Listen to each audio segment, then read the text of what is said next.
Hi, everybody, and welcome to the weekly message for The Table. The Table is a church in Davenport, Iowa, where people are moving from greed toward generosity, from violence toward peacemaking, from isolation toward neighborliness, and from fear toward faith. I'm Pastor Rob Leverage, and it is good to be with you on this beautiful Sunday afternoon. This is our final week in the sermon series we've been exploring around the question, is grace sufficient? This question comes from something that the Apostle Paul wrote long ago. He said that he had a thorn in his flesh, something very difficult for him to live with. What was it? People have assumed that it was a physical condition, maybe something physically painful, and that seems like a likely explanation for what his thorn in the flesh was, but it could have been something else. There are so many things in this life that are difficult to deal with. So we don't know really what Paul's thorn was. We only know that it was hard and that it caused him to struggle. And we also know, though, that Paul received a word from God. And the word was that even in the face of this difficult and painful thorn, whatever it was, God's grace would be sufficient for him. And Paul, for himself, in his life, he found that promise to be true, right, for him. So for the past few weeks, we've considered different struggles and challenges that we face in our lives, and what would it mean for us to allow grace to be sufficient for us in the face of this or that great difficulty. Well, for our final message in this series, we are going to talk about expectations and how difficult it is when things don't turn out the way that we hoped and expected that they would. Right? Sometimes the thorn in our flesh is simply that life has not gone the way that we wanted it to go. Okay. Can grace be sufficient? Can it? When things don't turn out as we had hoped. So that is the question that we're going to be posing and exploring today. And with that question in mind, I would invite you to now open your hearts and open your minds as we hear this word of Scripture, which comes to us from the book of Romans. For in hope we were saved. Now, hope that is seen is not hope. For who hopes for what is seen? But if we hope for what we do not see, we wait for it with patience. Likewise, the Spirit helps us in our weakness, for we do not know how to pray as we ought. But that very Spirit intercedes with sighs too deep for words. And God, who searches the heart, knows what is in the mind of the Spirit, because the Spirit intercedes for the saints according to the will of God. We know that all things work together for good, for those who love God, who are called according to His purpose. This is the word of the Lord. Thanks be to God. All right. When I raise the topic of life not going as expected, things not turning out the way that we'd hoped, what kinds of stories and situations come to mind for you? Plans can be wrecked in 1,000 different ways after all, right? What comes up for you? Unmet expectations in your own life or in the life of someone close to you. There are small and specific things that cause plans and expectations to go awry, right? It could be a seemingly small thing. It still feels important, right? A child who doesn't get a gift at Christmas time may feel devastated by that disappointment, right? I have a friend, an adult, who felt a profound sense of loss over a tree. The tree at her childhood home died, and it was cut down. and she had been looking forward to teaching her kids to climb in that tree at their grandma's house. And now that was taken away, right? Seems like a small thing, but it felt big to her. Other disappointments clearly affect the trajectory of our whole lives, say at school or at work. You're not accepted to the college that you wanted to go to, right? What do I do now? Or you fail at your classes and you have to leave before graduation. Your sense of yourself has changed. One person that I knew years ago had planned on a career in the federal government, and you have to take these tests, civil service exams, in order to qualify just as an application for these jobs and to get into that pipeline. And he did not know until he took this test, or after he took it, that he had a learning disability that affected his ability to do standardized tests. And he prepared to take it again, and he failed again, and he went back several more times until he was ineligible to retake the test, and a door was closed on an entire career path that he had had his sights set on. His sense of his future was completely derailed by this. But even people who succeed, right? Folks who make it and they get the job or the career that they want sometimes, right? After all the work, you feel like you've made a great mistake, and having spent years working to attain this position, right? It turns out you actually hate the job. You wouldn't have known that until you got it. And now a person is miserable in this job and they feel stuck. So what are the things? You could probably make a list, but what comes to mind for you when I say that things didn't work out the way that we wanted? The relationships that we dreamed of having may not be what we longed for. Friends, siblings drift apart, become estranged. Marriages sometimes fall apart, right? Sometimes people who always dreamed of being parents find out that they can't have kids. Right? Relationships are at the core of some of the most profound disappointments in life. And of course, probably the worst and the hardest ways that our expectations for life are upset is when there is some devastating injury or illness, when life is cut short altogether. A car crash, an assault, a freak accident, and then a person is robbed of a full and robust lifetime. The future itself is stolen.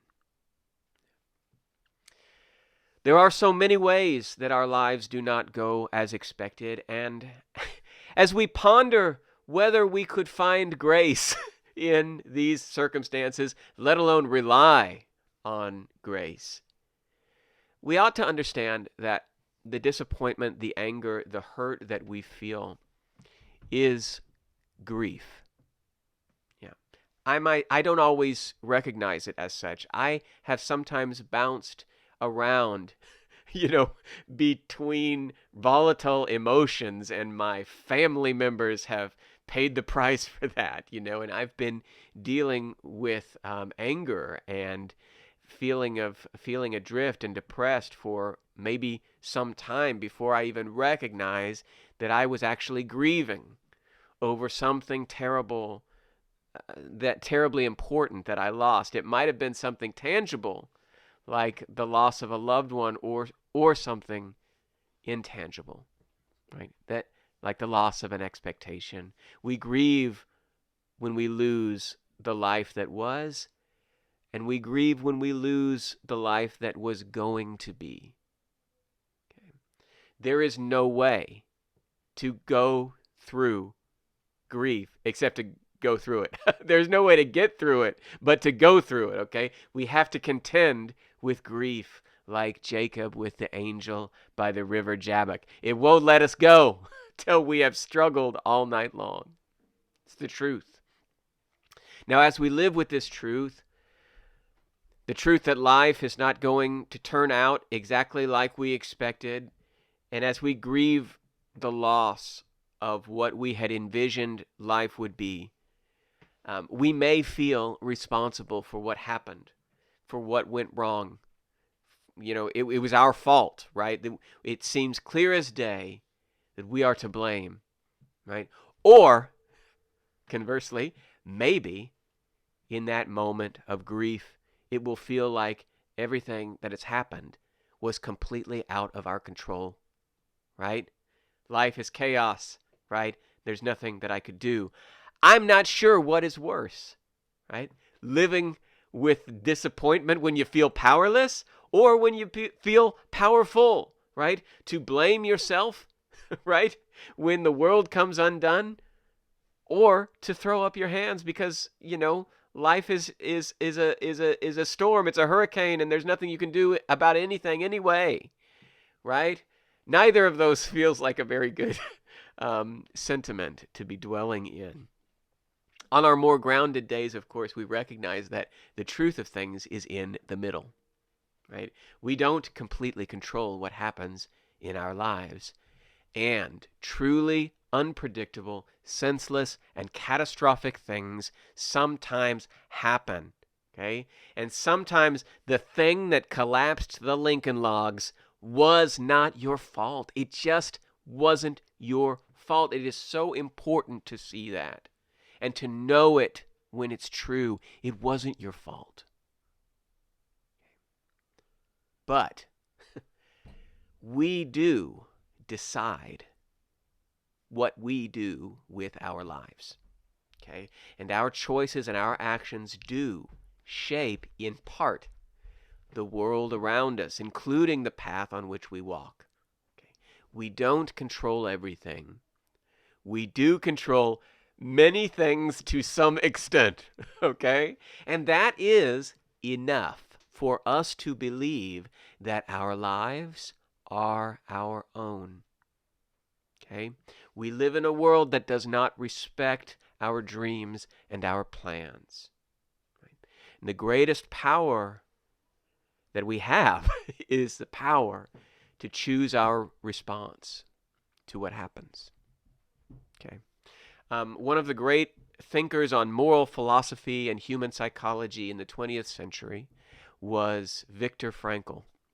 He was a Jewish Austrian scientist and philosopher who spent 3 years in Nazi concentration camps during World War II. Now, most of his family died in the camps, including his wife and both of his parents, his siblings. Okay? Needless to say, everyone who survived the war, right, survived the concentration camps, lost everything that had defined their lives before. Okay? After the camps were liberated and the war ended, Viktor Frankl wrote a book called Man's Search for Meaning, which became a worldwide bestseller. It is thought by many to be among the most important books published in the last 100 years. If you read it, you may very well walk away with that feeling. Okay? The book is a memoir, but it does tell about his experiences in the camp, not exactly in a linear way. It relays many terrible experiences, and you know that for every story in the book, there's probably 100 that didn't make it in. Terrible, terrible things that Frankl lived through in Auschwitz and other camps. And the stories are intersected with his questions, right? His ponderings about what kind of life could be salvaged from such atrocity. And what of a person's humanity could be saved amidst such inhumanity, such brutality. And these are his questions, and he responds to these. He answers these questions in a variety of ways with a variety of insights. But two of the insights that have stayed with me since I first read this book about 25 years ago. Two essential insights that I think are relevant to our discussion of grace. Okay, first, Viktor Frankl believed in the inalienable agency of a person, right? Every person possesses the ability in their internal spirit to decide what their response will be to the things that happen to them. So Viktor Frankl writes, everything can be taken from a man, but one thing, the last of the human freedoms, to choose one's attitude in any given set of circumstances, to choose one's own way. Okay? This is something that cannot be taken. Okay. He has a second insight, which is probably his main insight, and actually the organizing principle of all the work that he did in the years after the war. He actually died in 1997, so he lived for 50 years. Okay? And this second insight is simply a reorientation of a person's life expectations. Because we are used to thinking about life expectations in terms of what we expect to get from life and what we expect life to be for us, right? But he says that instead of focusing on what a person expects from life and all the ways that life then can not live up to their expectations, right? And all the ways that a person can be disappointed or disgusted or debilitated when life does not deliver what they want. Viktor Frankl believed that it is better for a person to ask, what does life expect from me? Okay. Instead of what do I expect from life, what does life expect from me? It is not the world's obligation to me that gives my life meaning. It is my obligation to the world that gives my life meaning. And that is his essential insight. Okay. Now, when I think about the pain that comes from life not turning out the way that we hope for, I often, whenever I'm thinking about general questions, general themes, I think about characters from the Bible, and I wonder whose story in the Bible relates to this concept. And there are two biblical characters that come to my mind when I think about unmet expectations in life. The first one is Moses. Okay? Moses, given an extraordinary calling from God, he was sent to the Pharaoh in Egypt to say, let my people go. He was sent to lead his people from bondage, from slavery. And he was sent to lead them to a promised land that God would provide for them. Now, after Moses is given this calling, there's a fairly rapid series of events in the narrative, right? And these events, the things that happen, really confirm the calling. Moses confronts Pharaoh. There are all these miracles. The people rise up and they leave their captives behind. They cross the Red Sea. They escape from the land of bondage, and it is amazing.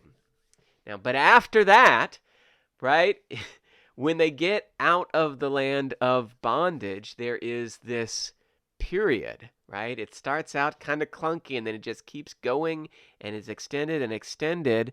This period of struggle and setback and internal conflict amongst the people that Moses is leading. This drags out for years, and then it's decades, right? And whatever momentum had existed when the people were mobilizing to get up and go out of Egypt, I mean, that is a distant memory at this point. Now they are all just stuck in a rut. Okay? And then eventually, Moses is told by God that Although he had been sent to lead the people out of bondage, and God was still preparing to give them a beautiful homeland, Moses himself is not going to enter the promised land. He will die before he gets to the destination. He will never get to live in the land that God is leading the people to. Okay? The dream that he has been striving for all this time would be realized, but it would not be realized in his life. See? How do you think you would handle finding that out, right? If you were Moses, it could not have been easy, right? Okay. So the second biblical character that comes to my mind when I think about life not turning out the way we expected is, who are you thinking of? What Bible characters are you thinking of? You know who I'm thinking of? Judas. Yeah. I'm thinking of Judas. Judas, of course, the infamous disciple of Jesus, the one who betrayed Jesus. Okay? If you don't know what this betrayal was, you've probably heard of Judas. You know, people know Judas was the betrayer. But what Judas actually did was he helped the people who were trying to get Jesus arrested and killed. Okay?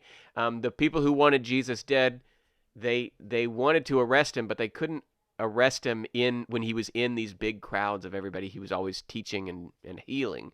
Jesus was very popular with ordinary people, so they wanted to figure out a secret way of getting Jesus, and Judas helped them with that. He led them to Jesus under the cover of night. Jesus was then arrested, and one day, he was crucified, and he died. And that's the betrayal of Judas. Okay. Now, many people hold a very simple and, I think, lazy opinion of Judas as being just an evil character. He's just the bad guy, right? Gargamel, he's Skeletor, he's Judas, right? He's just bad. What else do you need to know? Well, the truth is, Judas was one of Jesus' own disciples. He really was. He lived with Jesus. He followed Jesus. He committed his life to the Jesus movement. He must have believed in what they were doing, at least in his way, before things somehow went off the rails. Jesus himself called Judas to join his group. Okay? And we know that after Judas did what he did and Jesus died, Judas regretted it. He regretted his choices, right? He actually hated himself for it. And before another day had passed, Judas died by suicide, right? He was that distraught by the consequences of his actions. So Judas was not like a lifelong agent of the Sadducees, and he was not a spy, he was not a saboteur who was out to destroy Jesus all along. He loved Jesus, right? Scholars have debated what Judas was thinking, why he did what he did. Nobody really knows. Even the Gospels have a little bit different way of describing it. There are theories that Judas had some kind of plan, that he was in his mind, it all makes sense, right? That he didn't want Jesus to die, but he thought that if Jesus was arrested, Jesus' arrest would be kind of like a catalyst, right? Setting in motion a series of events that would sort of culminate in Jesus triumphing, rising to power as an earthly king, right? And that the movement would then be taken to the next level or something like that. But when the chips fell, Judas' plan did not work out the way he thought it would. This is a theory, right? And then once it all played out like it did, and Jesus actually died, Judas believed he had made a terrible mistake, and he was devastated, right? Because not only was his sense of what the future would be destroyed, right? Because this plan has been shattered. But he also now believed that he had killed his friend and his Lord. Okay, so Judas's story of life not fulfilling his expectations. This resonates with all of us who feel guilt, shame, responsibility, right? We really believe it's our fault, the mess that we are living through. Okay, that's Judas. So the question is, where is grace to be found? Where is grace when we are brutalized like Viktor Frankl, or when we have unfulfilled dreams, right? When all of our labor seems to not pay off like Moses, or when we hate ourselves for our mistakes like Judas. Okay.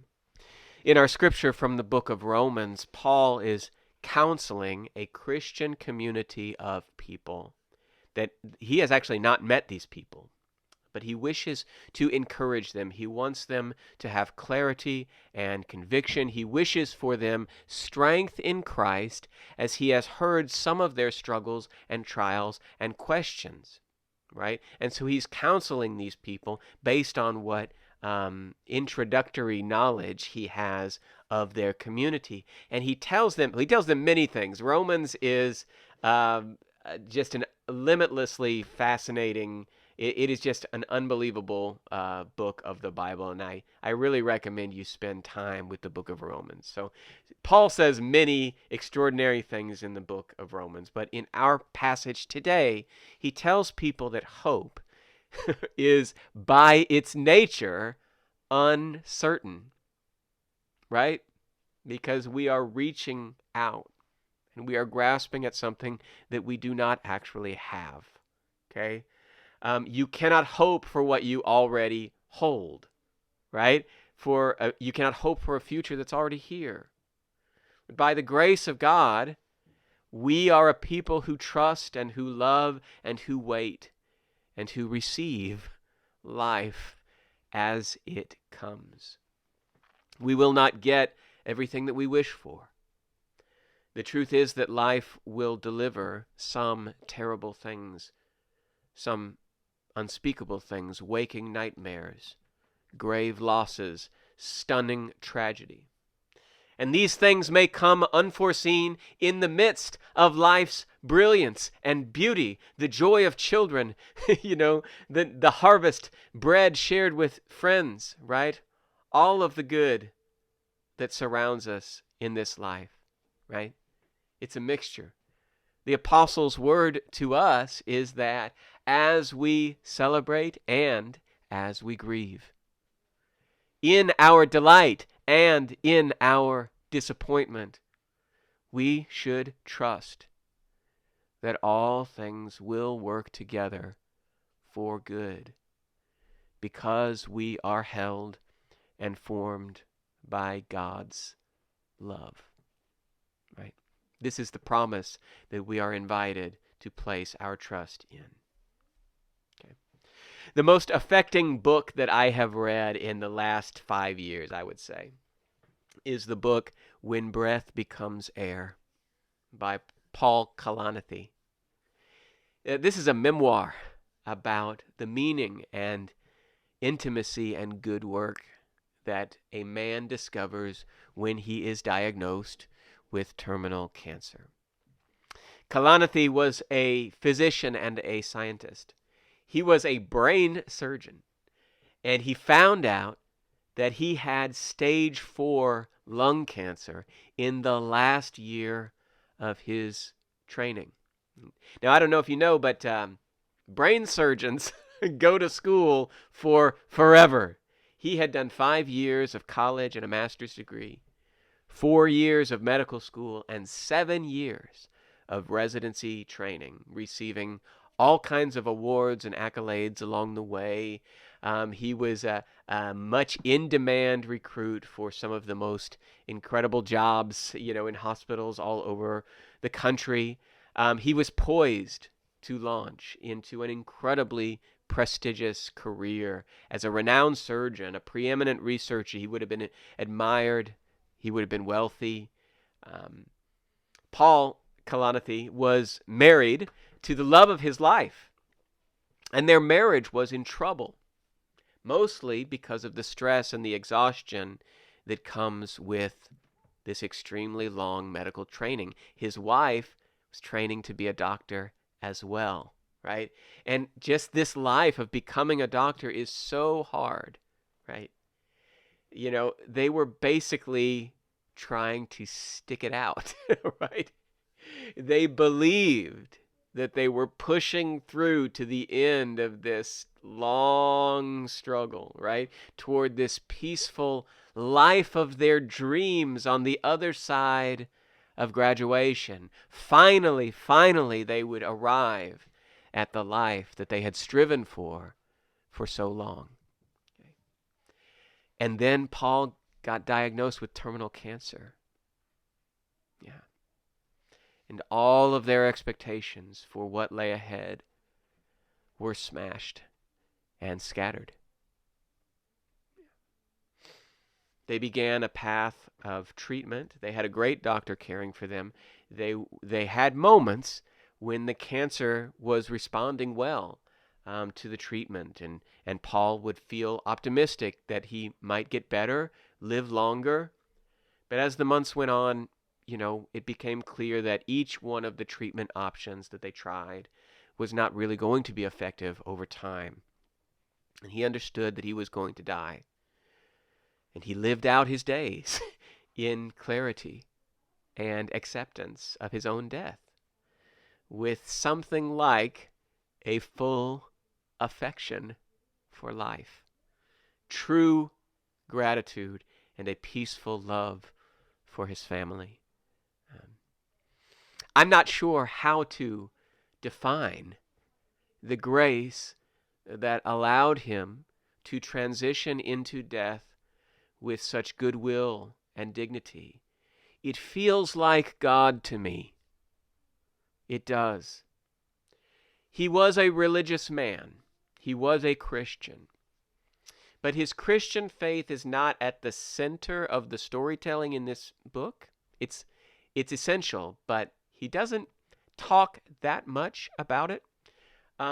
He does talk about having seen so much illness and suffering in his work as a doctor that these things were not foreign to him when he got sick, but he did have to adjust to the idea that these things were now really happening to him. Everything that he had studied and all of the skills that he had developed in his training, right? These things were not just to treat other people, right? But this stuff was happening to him. Cancer was real for him. A patient is not just some other person. The patient could be him. Okay? But what makes Paul's story so compelling to read is how he describes this lifelong desire to understand people, right? Understand how they are the way that they are, and what is it that makes us who we will be, who we really are, our language, our laughter, our pain, our compulsions, our generosity, our creativity, right? This longing, this desire to see people, to know people, is actually what led Kalanithi to study the brain and to learn how doctors can intervene and serve and care when there is harm to the brain and the nervous system.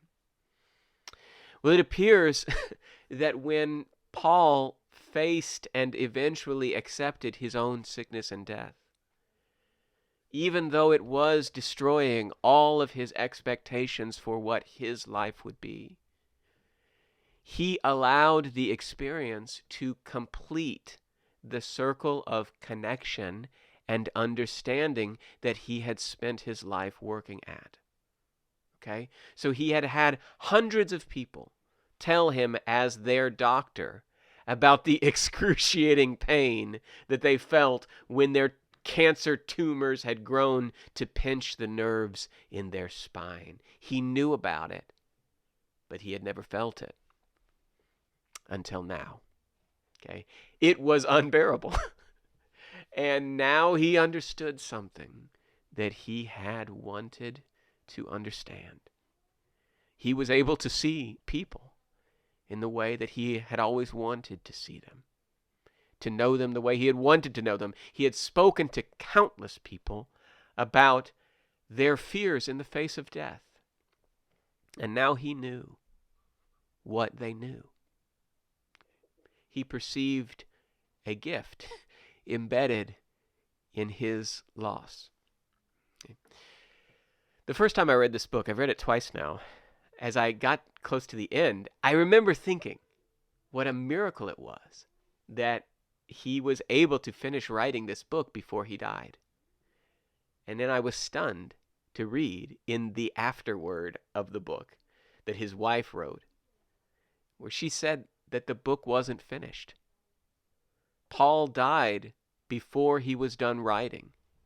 Right? You don't perceive that when you read it, right? You feel that he is a man who understands the grace that knits the world together. He is thankful. He is content. He is not afraid. He doesn't want to die, but he can face it with courage and trust. And you realize at the close that an unfinished book can still tell the story of a life that is complete. Now, the Apostle Paul, the man for whom Paul Kalanithi was named, he believed, he did, that all things work together for good, even when the story doesn't go like we expected. He wanted us to believe this as well, that God's grace is ever present, whatever may come. We are invited to live with compassion and curiosity and caring every day, even if we have many fewer days than we thought we would. And in so doing, we can trust that grace is sufficient. It is bringing the world together in holiness. It is at work in all things. It is at work in us. Thanks be to God. Amen.